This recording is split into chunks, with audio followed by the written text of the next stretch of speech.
भारतीय संसद से पारित नए आपराधिक कानून 1 जुलाई 2024 से लागू हो गए हैं। इसको लेकर मधुबनी के पुलिस अधीक्षक सुशील कुमार ने प्रेस वार्ता कर विस्तार पूर्वक जानकारी दी। आइए हम आपको दिखाते हैं विस्तार से क्या है यह नया आपराधिक कानून।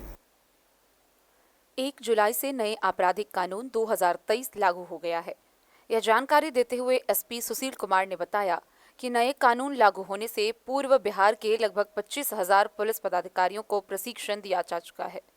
वहीं मधुबनी जिले के 625 पुलिस पदाधिकारियों को भी प्रशिक्षण दिया गया है ताकि नए कानून का सही से पालन किया जा सके।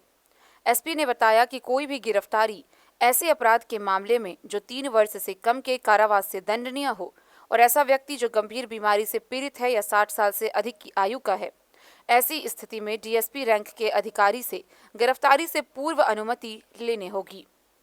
भारतीय संसद से पारित 3 नए आपराधिक कानून 1 जुलाई 2024 से लागू हो गए, जिसमें मानव अधिकारों व मूल्यों को केंद्र में रखा गया है। नए कानून में अब भारतीय दंड संहिता 1860 की जगह भारतीय न्याय संहिता 2023, दंड प्रक्रिया संहिता 1973 की जगह भारतीय नागरिक सुरक्षा संहिता 2023 और भारतीय साक्ष्य अधिनियम भी 1872 की जगह भारतीय साक्ष्य अधिनियम 2023 लगेगा। इस कानून में दंड की जगह न्याय पर विशेष बल दिया गया है। इस बात की जानकारी देते हुए पुलिस अधीक्षक सुशील कुमार ने अपने कार्यालय कक्ष में कहा कि न्याय पर केंद्रित तीनों नए आपराधिक कानून को राज्य में प्रभावी ढंग से लागू करने के लिए बिहार पुलिस पूरी तरह से तैयार है। राज्य के 25,000 से भी अधिक पुलिस अधिकारियों कर्मियों के नए कानून में हुए बड़े बदलावों से जुड़ी ट्रेनिंग दी जा चुकी है। साथ ही आम लोगों को भी वीडियोग्राफिक्स, इंफोग्राफिक एवं अन्य माध्यमों से नए कानून के प्रति लगातार जागरूक कर इससे जुड़ी भ्रांतियों को दूर किया जा रहा है। एसपी ने बताया कि नए कानून में डिजिटल पर एफआईआर, नोटिस, सामान, trial record, forensic, case diary आदि को संग्रहित किया गया। तलाशी और जब्ती के दौरान वीडियोग्राफी, फोटोग्राफी के लिए बिहार पुलिस के सभी अनुसंधानकर्ता को लैपटॉप और मोबाइल उपलब्ध कराए जाएंगे। प्रत्येक थानों का नए उपकरणों के साथ आधुनिकीकरण किया जा रहा है।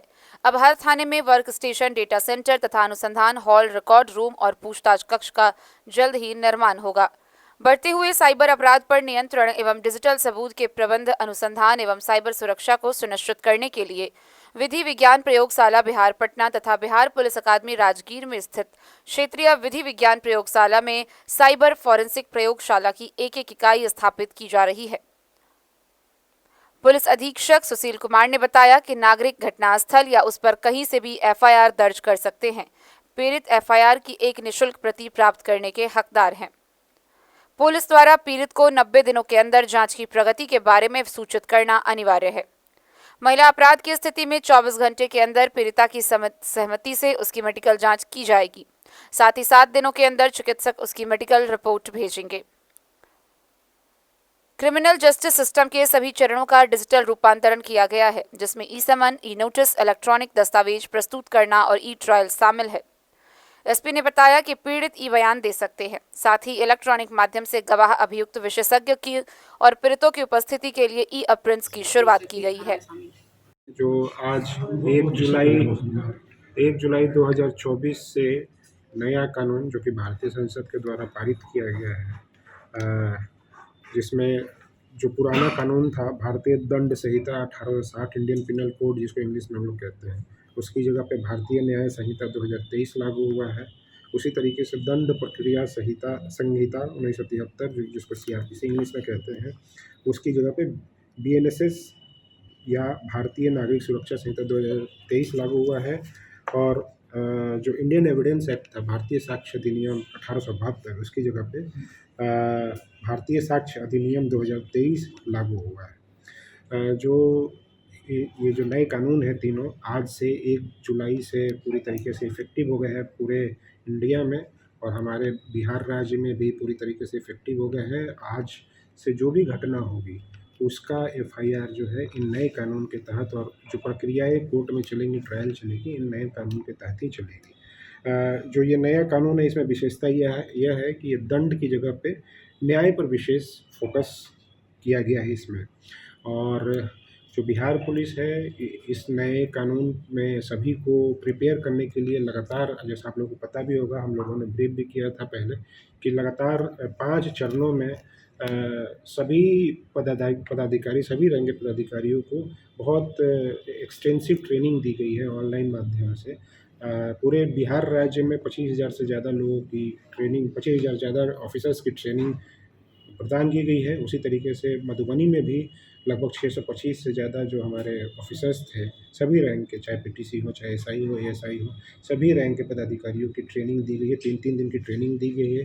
इसमें नए कानून में क्या-क्या नए प्रावधान हैं, कैसे प्रोसीजर करना है, उसके बारे में ट्रेनिंग दी गई है। उसके अलावा जो साइबर क्राइम है, फॉरेंसिक को कैसे यूज़ करना है, फिंगरप्रिंट को सीन ऑफ क्राइम से कैसे उठाना है, फ़ोटोग्राफ़ी सीन ऑफ क्राइम की कैसे करनी है, ये सारी चीज़ों की ट्रेनिंग दी गई है। और ये ट्रेनिंग जो है हम लोग लगातार इसको और भी एक कैप्सूल की तरह से मॉड्यूल की तरह बना करके हम लोग लगातार देते रहेंगे। सभी को हम लोगों ने मटेरियल भी उपलब्ध कराए हैं, जिससे कि उनको, हमारे अनुसंधानक जो है, उनको पढ़ करके इन सब चीज़ों को, नए कानून को समझने में आसानी हो सके।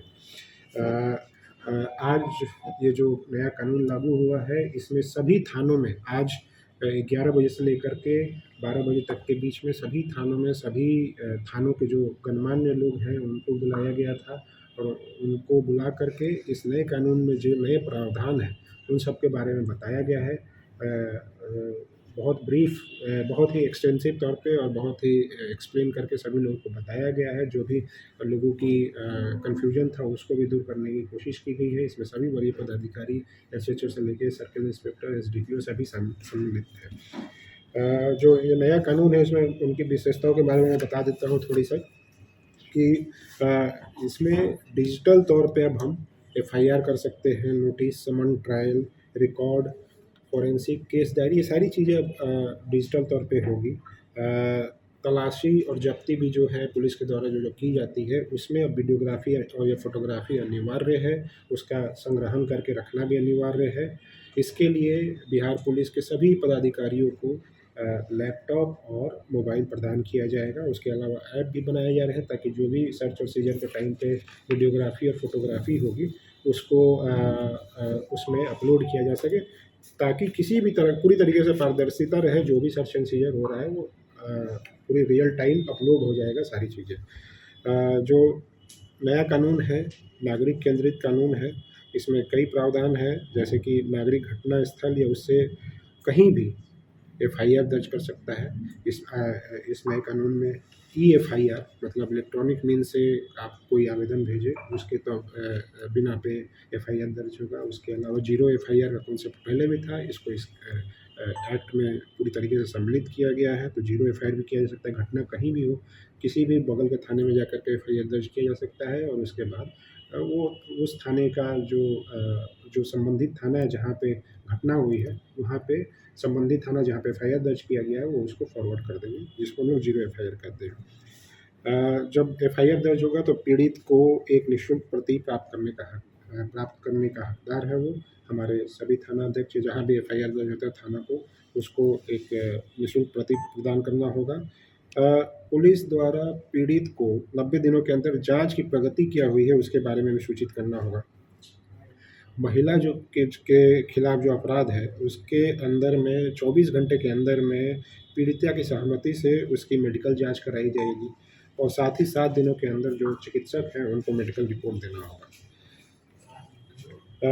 बीएनएस है, भारतीय नागरिक संहिता की धारा 396 और 97 में पीड़ित को मुआवजे और मुफ्त इलाज का अधिकार दिया गया है। बीएनएस की धारा 398 के अंतर्गत गवाह संरक्षण योजना का प्रावधान है। केस वापसी जब होती है, न्यायालय में जब ट्रायल चलता है, उसमें केस वापसी की जाती है, तो उसमें न्यायालय को पहले पीड़ित की बात को सुनना पड़ेगा। पीड़ितों को अधिकार दिया गया है कि कोई भी केस क्लोज करने से पहले न्यायालय को पीड़ित को सुनना पड़ेगा, उसकी बातों पे ध्यान देकर के उसके बाद ही कोई ऑर्डर करना होगा। कोर्ट में भी आवेदन करने पर पीड़ित को ऑर्डर की निःशुल्क कॉपी प्राप्त करानी होगी, और जो कानूनी जांच है, पूछताछ है, मुकदमे की कार्रवाई को इलेक्ट्रॉनिक रूप से आयोजित करने का भी प्रावधान है। जैसा मैंने बताया कि इसमें जो नई कानून है उसमें टेक्नोलॉजी पे जोर दिया गया है। सभी चरणों का डिजिटल रूपांतरण किया गया, जिसमें ई समन, ई नोटिस, इलेक्ट्रॉनिक दस्तावेज प्रस्तुत करना होगा और ई ट्रायल भी शामिल होगा। ई ट्रायल मतलब कि कोई भी जो गवाह है, साक्ष्य है, वो कहीं से भी इलेक्ट्रॉनिक माध्यम से, वीसी के माध्यम से अपने साक्ष्य दे सकता है कोर्ट में और वो एक्सेप्टेबल होगा।